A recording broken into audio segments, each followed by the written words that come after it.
यह कहानी है एक किसान की जो कि बहुत मेहनती था। वह बड़ी मेहनत से खेतों में अनाज उगाता था और उसकी देखभाल करता था। पर अक्सर ही उसकी फसल खराब हो जाती थी। कभी सूखा पड़ जाता, कभी बाढ़ आ जाती या कभी तेज धूप और कभी आंधी। कोई ना कोई वजह से उसकी फसल खराब हो ही जाती थी। एक दोनों किस पेड़ के नीचे बैठकर अपनी बर्बाद हुई फसल को देख रहा था और तभी वह गुस्से में आसमान की तरफ देखकर भगवान से कहता है कि मालिक, आपको सब बहुत महान मानते हैं और सबसे ज्यादा ज्ञानी मानते हैं। कहते हैं कि आप सब जानते हैं, लेकिन मुझे ऐसा लगता है कि आपको कुछ भी नहीं पता। मुझे यह लगता है कि आपको तो यह भी नहीं पता होगा कि फसल कैसे होती है। अगर आप यह जानते होते तो हर समय जो बाढ़, आंधी और तूफान आते हैं वह कभी नहीं आती। आप नहीं जानते कि कितना नुकसान उठाना पड़ता है हम किसानों को। अगर मेरे हाथ में शक्ति होती कि जैसा मैं चाहूं वैसा मौसम हो जाए, तो फिर आप देखना मैं फसल को कितने अच्छे तरीके से उगाता हूं। तभी उतने में ऊपर से एक आवाज आई, ले, मैं तुझे यह ताकत देता हूँ कि आज से तू जैसा चाहे वैसा मौसम करके अपने फसल को उड़ा सकता है और अपनी फसलों की हिफाजत कर सकता है।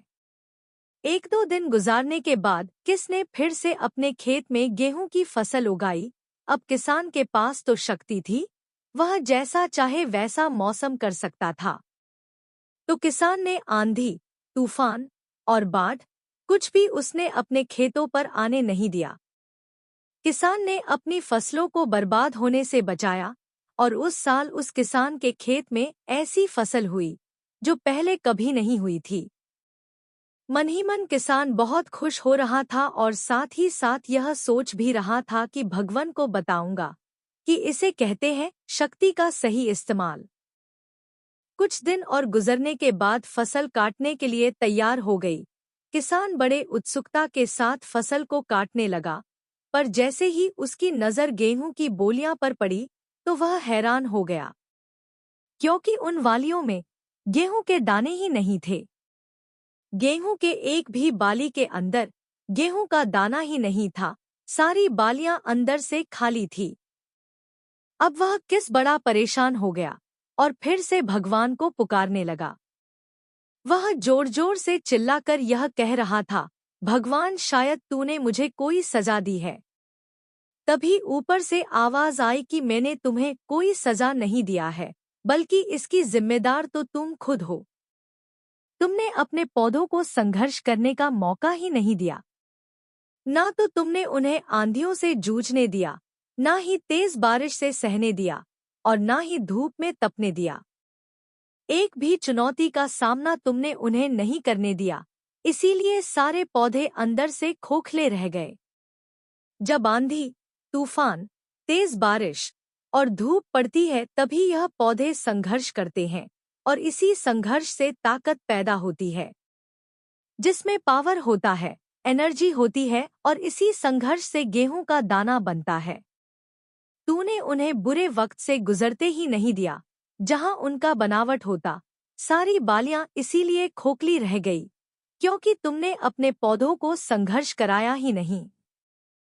सेम यही चीज दोस्तों हमारे साथ भी होती है। इस कहानी से हमें यह सीख मिलती है कि बुरा वक्त जो होता है, जिसे लोग संघर्ष कहते हैं, स्ट्रगल कहते हैं, यहीं से एक इंसान की तरक्की होती है। आपको पता होगा कि जब एक डायरेक्टर कोई मूवी बनता है तो डायरेक्टर सबसे डिफिकल्ट रोल अपने बेस्ट एक्टर को देता है। तो जब भी आपको ऐसा लगे कि आपकी जिंदगी में तकलीफ है, बहुत ज्यादा प्रॉब्लम्स है और आपकी किस्मत खराब है, तब खुश हो जाइए, क्योंकि उस भगवान ने यह सारी प्रॉब्लम्स आपकी लाइफ में ही क्यों दिया है, क्योंकि उसे पता है कि आप इन सब को पार करके आगे निकल सकते हो। और जरा सोच कर तो देखिए कि अगर आपकी जिंदगी में कोई प्रॉब्लम ही ना हो, कोई संघर्ष ही ना हो, तब जिंदगी जीने में मजा ही नहीं आता है।